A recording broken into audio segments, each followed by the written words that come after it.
Da Bartocini, forti infissi, Perugia supera la Zanetti Bergamo al tie break dopo una gara piena di alti e bassi. Nel primo set le padrone di casa vanno sul 6-4 grazie all'errore di Mitchen e sull'8-6 con il muro di Bidias. Le perugine allungano 14-9 con Angeloni, obbligando Fenoglio a chiedere la prima sospensione della partita e a mandare in campo Smarzek e Mirkovic. Bergamo prova a risalire, ma il muro di Perugia fissa il punteggio sul 18-13 che diventa 22-14 dopo un altro muro di Casillo e 3 punti di Bidias.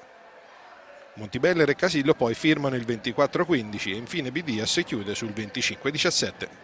Il secondo set si apre con l'allungo di Perugia sul 4-1 grazie all'errore di Loda. La Zanetti si riavvicina con Melandri e con il muro su Montibeller, agguantando la parità a quota 7 con Mitcham. L'americana si ripete a muro per il vantaggio ospite 7-8 che induce Bovara a chiamare il time out. Al rientro in campo Bidias sigla 2 punti consecutivi per il 9-8. Bergamo risale e va sul 9-14 con Loda. Il coach umbro ferma un'altra volta il gioco dopo 6 punti consecutivi delle ospiti. Bergamo scappa sul 9-17 con Olivotto, poi Aksencevic, entrato al posto di Montibeller, a fermare il parziale ospite 10-18. In questa fase Bergamo è salita di tono e non molla un centimetro. Sul 15-22 Bovari fa uscire De Michelis per Raschi. Perugia rosicchia qualcosa e con la schiacciatrice serba si riporta sul 18-23, ma non può fermare Smarzek che chiude 19-25. L'avvio del terzo set vede di nuovo De Michelis in campo per Perugia. Il punteggio si mantiene in perfetto equilibrio con Montibeller che prima impatta sul 4-4 e poi spariglia per l'8-5. Il muro dà a Perugia il 9-5 e coach Fenoglio decide di parlarci su.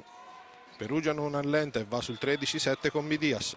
Nelle file di Bergamo entrano Prandi e Van Rijck, posto di Mirkovic e Smarzek. Un pallonetto di Struniak dà il 17-12 alla Bartocini forti infissi. Le ragazze di casa pasticciano e con un paio di occasioni Van Rijck accorcia al 20-18. Struniak dà il 23-21 a Perugia e lascia il posto a Aksencevic, che però sbaglia la battuta. Bidias sigla il 24-22 e Fenoglio ferma il gioco.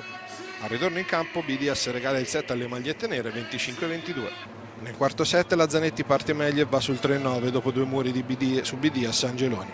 Bovari chiama time out. Perugia non riesce ad arginare Bergamo che va sul 5-14 con l'errore di Casillo. Altra sospensione chiesta dalla panchina umbra. Sul 9-16 Bovari cambia la diagonale dentro Raschi e Aksencevic per De Michelis e Montibeller. L'americana firma un ace e questa volta è Fenoglio a fermare il gioco sul punteggio di 11-16. Alla ripresa le ospiti allungano ancora con il muro, 12-21, poi Perugia risale sul 16-22. Tornano in campo De Michelis e Montibeller che trova il 18-22 obbligando Fenoglio a chiamare il time out. Bergamo sbaglia troppo e Perugia si riavvicina. Un muro di Montibeller dà il 21-24 alle Lombarde che però poi chiudono 21-25 con Van Rijck.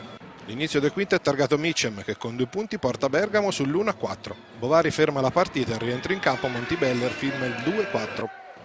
Bidias sale in cattedra il 6-6 in realtà.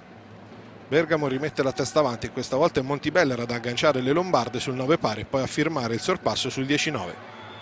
Van Rijck porta avanti le ospiti sul 10-11 e Bovari ferma il gioco. L'ace di Casillo vale il 12-11 e questa volta è Fenoglio a voler parlare con le proprie ragazze.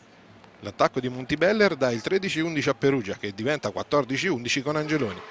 Il coach ospite si rifugia nel time out ma non serve, ancora Angeloni chiude tutto col 15-11 e il 3-2 finale.